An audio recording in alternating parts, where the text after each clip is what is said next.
अस्सलाम वालेकुम नाजरीन, आज 9 मई है और मैं हूं आपका मेज़बान नदीम अकरम। आप देख रहे हैं पल पल न्यूज़। आज की 10 बड़ी खबरें हैं, तेज तंजिया और तहकीकात से भरपूर।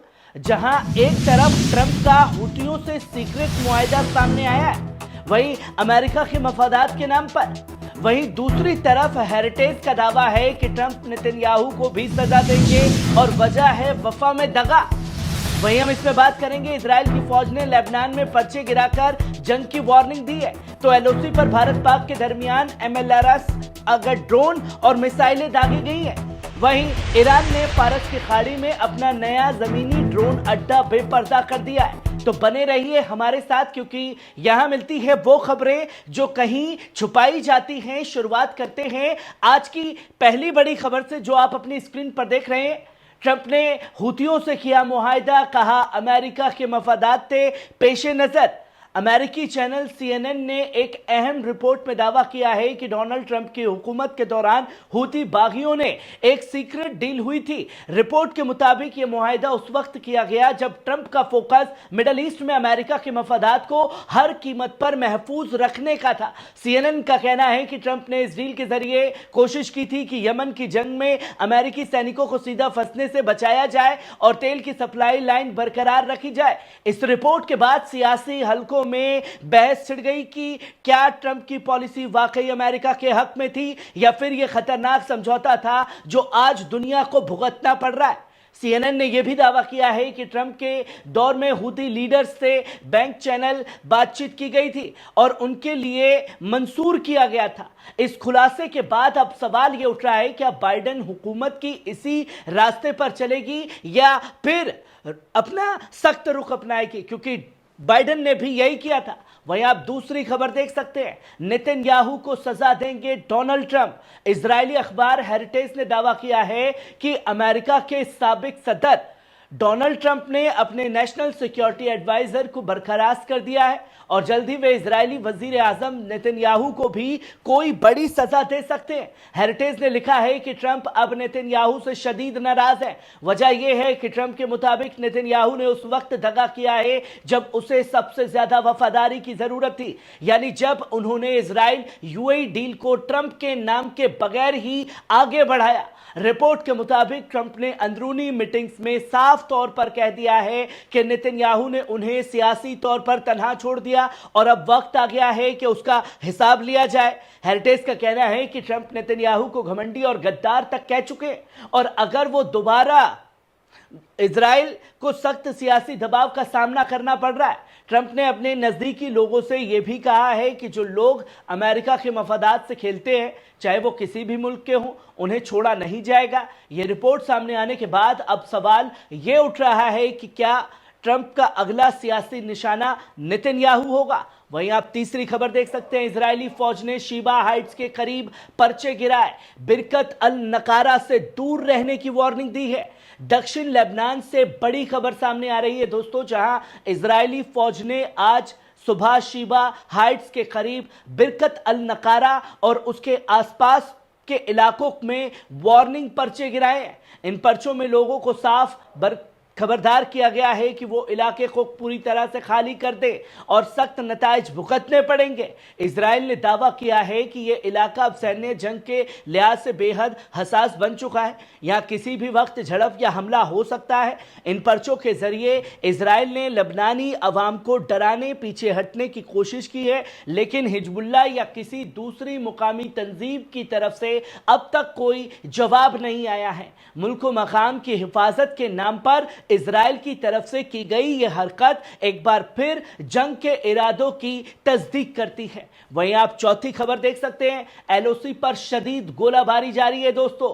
जम्मू कश्मीर की लाइन ऑफ कंट्रोल से इस वक्त एक बेहद शदीद खतरनाक तस्वीर सामने आ रही है, जहां भारतीय और पाकिस्तान अफवाज के दरमियान गोलीबारी और आर्टिलरी स्ट्राइक्स का सिलसिला जारी है। और अब यह मामूली झड़प नहीं रही, बल्कि इसे इस तरह छोटी जंग कहा जा सकता है। दोनों मुल्कों की फौजें न सिर्फ तोपखानों से हमले कर रही है बल्कि ड्रोन स्ट्राइक्स और MLRS यानी मल्टीपल लॉन्च रॉकेट सिस्टम का भी इस्तेमाल बड़े पैमाने पर किया जा रहा है। पाकिस्तानी और हिंदुस्तानी मीडिया एक दूसरे पर शहरी इलाकों को निशाना बनाने, औरतों और बच्चों की हलाकत का इल्जाम लगा रहे हैं। कई रिपोर्ट्स में दावा किया गया है कि इन हमलों में मासूम अफराद की जान गई है और कई घर तबाह भी हुए हैं। हालात इस कदर संगीन हो चुके हैं कि LOC के दोनों तरफ रहने वाले लोग अपनी अपनी जगह खाली कर रहे हैं। स्कूली, अस्पताल और तमाम इदारों को बंद कर दिया गया है। इस वक्त पूरे दक्षिण एशिया की निगाहें इसी मोर्चे पर जमी हुई हैं। सवाल यह है, क्या यह सिर्फ एक सीमा झड़प है या आने वाले दिनों में हम खुली जंग का सामना करने वाले हैं? वहीं आप 5वीं खबर देख सकते हैं। ईरान ने फारस की खाड़ी में नया जमीनी ड्रोन का अड्डा बेपर्दा कर दिया है। दुश्मन की हर हरकत अब निगरानी में। ईरान ने एक बार फिर दुनिया को हैरान कर दिया है। इस मर्तबा ईरानी मसलह हफ़ाज ने फारस की खाड़ी में अपना नया जमीनी ड्रोन दुनिया के सामने बेपर्दा कर दिया है। यह सीक्रेट बेस समुंदर के किनारे एक ऐसे हिफाजती ढांचे के तहत तैयार किया गया है जहां से ईरानी ड्रोन न सिर्फ फारस की खाड़ी बल्कि पूरे मिडल ईस्ट में अमेरिका और इजरायली फौजों की हरकतों पर बारीक नजर रख सकते हैं। ईरानी IRGC नेवी के मुताबिक इस बेस से लॉन्च होने वाले ड्रोन लेटेस्ट निगरानी टेक्नोलॉजी, हाई डेफिनेशनल कैमरा, लंबी दूरी तक हमला करने की सलाहियत रखते हैं। ईरान के सीनियर अफसरान ने कहा है कि इस बेस का मकसद इलाकाई सलामती को यकीनी बनाना और दुश्मनों को यह पैगाम देना है कि ईरान अब किसी भी किस्म के हमले बर्दाश्त नहीं करेगा। इस नए ड्रोन बेस की तस्वीर और वीडियोस अब सामने आ चुकी है और यह तस्दीक कर रही है कि ईरान ने जमीनी सुरंगों में मकामात जंग किस हद तक मुकम्मल और मजबूत बना लिया है। वहीं आप छठी खबर देख सकते हैं। अमेरिका के नायब सदर JD वैकेंसी का बड़ा बयान सामने आया। अमेरिका के सदर JD वैकेंसी ने फॉक्स न्यूज को एक इंटरव्यू में कहा कि अब उन यूक्रेनी इलाकों का दावा किया जा रहा है जिन पर उसने कभी कब्जा नहीं किया। वेंसी ने कहा कि हमें पहले से अंदाजा था कि रूस की पहली पेशकश यही है कि रूस की नज़र में मैदान जंग वो जीत होगी। उन्होंने ये भी कहा कि यूक्रेन जंगबंदी चाहता है क्योंकि पिछले कुछ महीनों से यूक्रेन को शदीद नुकसान झेलना पड़ा है। वेंसी ने आगे ये भी कहा कि अमेरिका नहीं चाहता कि यूक्रेन टूट जाए। हम चाहते हैं कि यूक्रेन एक मुकम्मल और खुदमुख्तार मुल्क के तौर पर बाकी रहे। उनका यह भी कहना था कि रूस और यूक्रेन का बातचीत की मेज पर आना खुद की तरक्की है और यह बात भी अहम है कि अब अमन और रखा जाएगा। वेंसी ने यह भी कहा कि हमें शुरू से पता था कि रूस बहुत ज्यादा मांगेगा। यही मामलात में अक्सर होता है। यह बात मुझे परेशान नहीं करती, लेकिन उन्होंने चेतावनी दी कि अगर रूस ने बदनीयती से बातचीत की यानी डील को उलझाने की कोशिश की तो रूस को इसका खामियाजा भी भुगतना पड़ेगा। वहीं आप 7वीं खबर देख सकते हैं। गैर मामूली हरकत, सीरियाई वजीर दिफा मारा अबू कसरा में तेल अवीव में इजरायली अफसरों से की मुलाकात। दोस्तों, मिडल ईस्ट से एक हैरान कर देने वाली खबर सामने आ रही है, जहां जोलानी पूरी तरीके से नंगा हो चुका है। तेल अवीव का दौरा किया है और वहां इजरायली हुकाम से मुलाकात की है। यह मुलाकात न सिर्फ सियासी हलकों में सनसनी बन गई है बल्कि इसने सीरियाई अवाम और अरब दुनिया को भी हैरत में डाल दिया है। अब तक यही समझा जाता था कि सीरिया और इजराइल के दरमियान कोई सीधा ताल्लुक या ताउन नहीं है, लेकिन मारा अबू कसरा का यह दौरा वो भी रस्मी मुलाकात के लिए कई सवालात को जन्म दे रहा है।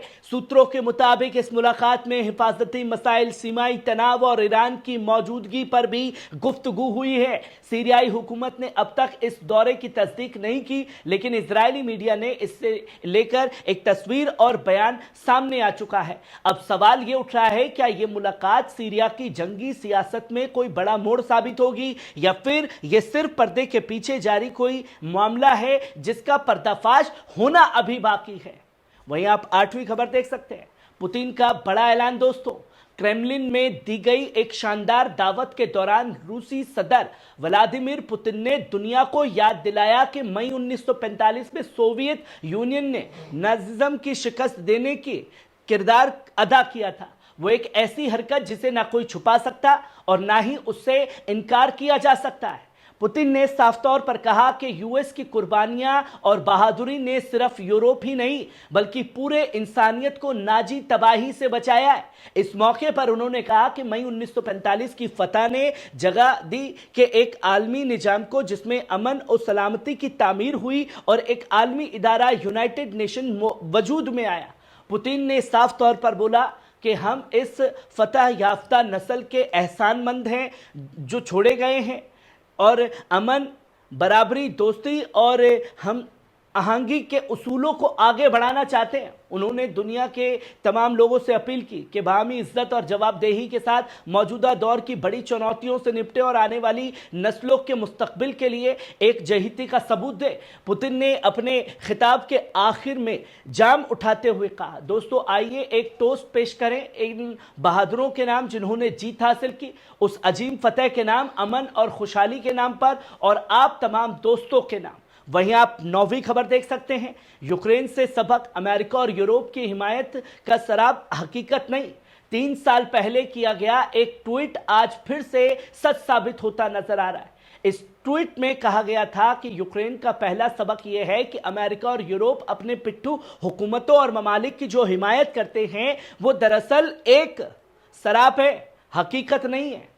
ट्वीट में यह भी कहा गया कि वो तमाम हुकूमतें जो अमेरिका और यूरोप की तरफ माइल हैं, उन्हें यूक्रेन की आज की सूरत हाल और अफगानिस्तान की गुज़िश्ता तबाही को गौर से देखना चाहिए। आज यूक्रेन की जंग और अफगानिस्तान की बेदिली से की गई विदाई ये साबित करती है कि ताकतें अपने फायदे के अलावा किसी का नहीं सोचती, ना तो वफादारी निभाती हैं ना ही वक्त ज़रूरत के साथ देती हैं।